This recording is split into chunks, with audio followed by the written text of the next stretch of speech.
Hi there, this is Ken Kanan. Thanks for joining us here.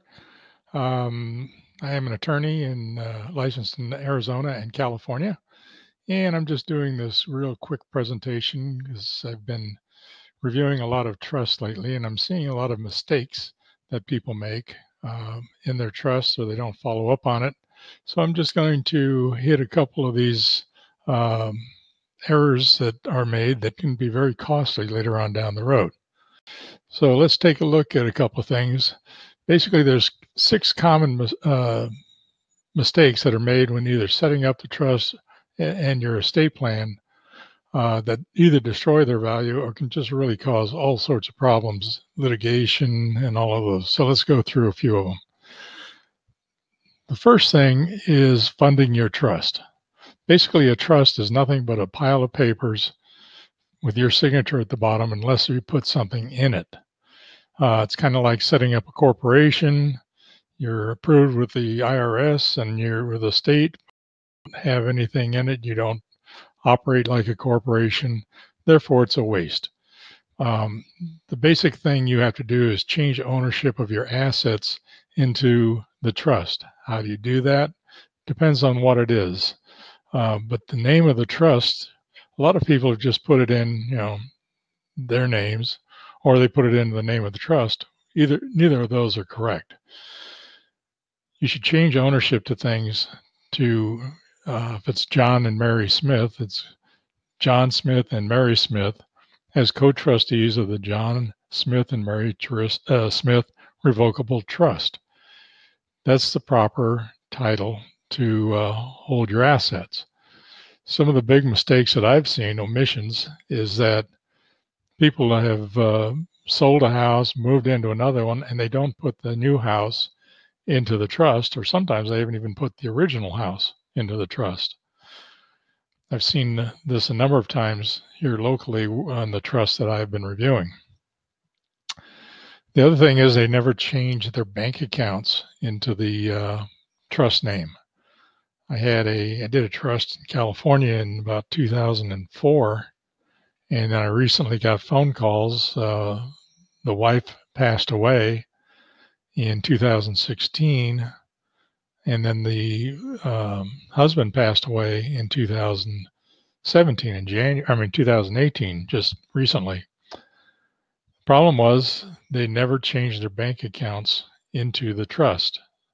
So they had $180,000 sitting there and they could not access it without going through probate. So those are the things that you got to be very careful of. The whole reason, one of the main reasons to have a trust is to avoid probate. The same thing happens with investment accounts. So if you have a TD Ameritrade or Charles Schwab or any other kind of investment account, you want to make sure those are named in the trust also. Now, the one possible exception, or not possible, it's a definite exception, you don't never want to have your IRAs converted to the trust because IRS considers that to be a taxable event. And if you deed the IRAs into the trust, you're going to be paying tax on it. So with IRAs, you just name beneficiary. Now, it's also important to know what your trust says. For example, I just reviewed one not long ago where the trust basically stated that everything that they owned, that the parties owned at their death, would transfer to A. And that transfer would be outright and free of trust. Then the next paragraph said, and when A passes away, the remainder will go to B and C equally. Well, the problem is if you say that it's going outright and free of trust, that second paragraph is meaningless because everything's already been given to the first paragraph outside of the trust. So what it probably should have said was either that it goes to A, but if A dies before the people who made the trust do, then it goes to B and C, or that the funds would go to A and stay in the trust. And then when A dies, it goes to B and C. So those are the little things that you have to be careful of. Review your trust at least once a year and make sure that the ultimate distribution of your estate has not changed. In other words, did somebody pass away that was originally a beneficiary? Did somebody make you mad who was a beneficiary and maybe you don't want to leave them anything anymore? So it's always good to just review that trust, but always know what it is, what it says. Now, another thing, usually when there's an estate plan, there's a power of attorney drawn up. The power of attorney is there so that somebody can take care of your business while you're incapacitated and unable to take care of your business yourself. The problem is there's too many power of attorneys that are written to go into effect immediately. In other words, you got a husband and wife, H and W. W names husband as her power of attorney, and husband names the wife as power of attorney. Now, they both name C as a successor power of attorney. Now, what that means, and part of the problem is that the power of attorney can call for powers to begin immediately upon signing. In other words, as soon as you sign that piece of paper, your husband or your wife can sign things for you right then and there, rather than when you become incapacitated. Now, the problem is, let's say that husband dies.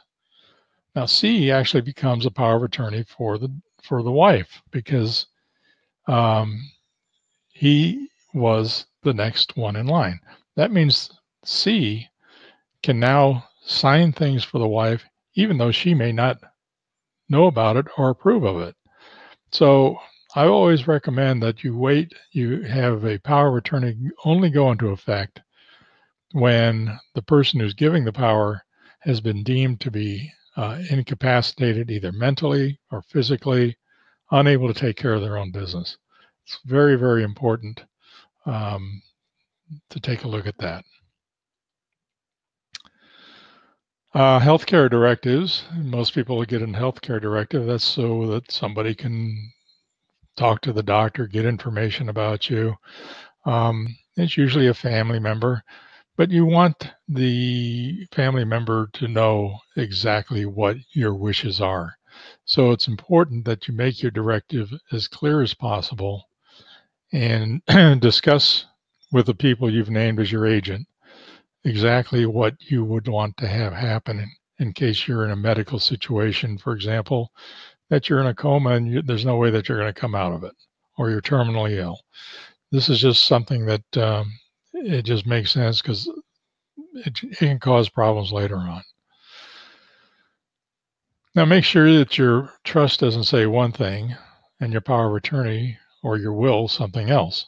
For example, sometimes a trust says the power of attorney cannot amend my trust, but the power of attorney says one of the powers is that they can amend your trust.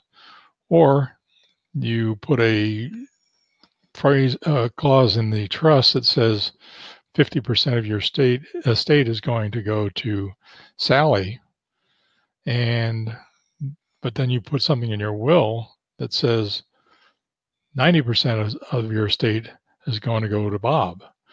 Well, those type of contradictions can cause you lots of problems. So you want to make sure that your trust and your power of attorneys and your will all tie together. There are no contradictions in the terms. And finally, you should only have one successor trustee at a time. There's a few reasons for that. You know, I've seen people where they've named 2 of their children or 4 of their children or whatever to be the successor trustees. Don't do that. And there's a number of reasons. Number one, it's cumbersome because oftentimes they all have to sign documents. So if they have to sell a house, they have to all sign as listing agents, or the listing person, the seller. They have to come to an agreement on the prices and just too many things. Probably the worst nightmare that I ever got involved with was regarding a trust. This was in California. This woman named all four of her children as co-trustees. Problem was, sibling 1 and 2 hated sibling 3 and 4, and the feeling was mutual. So they ended up fighting, and it went on for 5 or 6 years. I got out of the case just because I don't like to rip people off by keeping the matter going like that. But they kept going for probably 5 or 6 years, and I've got to believe that lawyers got the vast majority of the money. So just find one trustee. If you have one child who is better at doing things, better at numbers, they're going to get help anyway. So just name one trustee. If you don't want to cause a problem like that, there are fiduciaries available who can take care of your trust for you after you've passed away, and keep the lawyers not involved as much. One of the things I like to do when I prepare a trust is to videotape the two people signing it, simply because there's nobody who can come back later and say, well, they were wacko, they were out of their mind.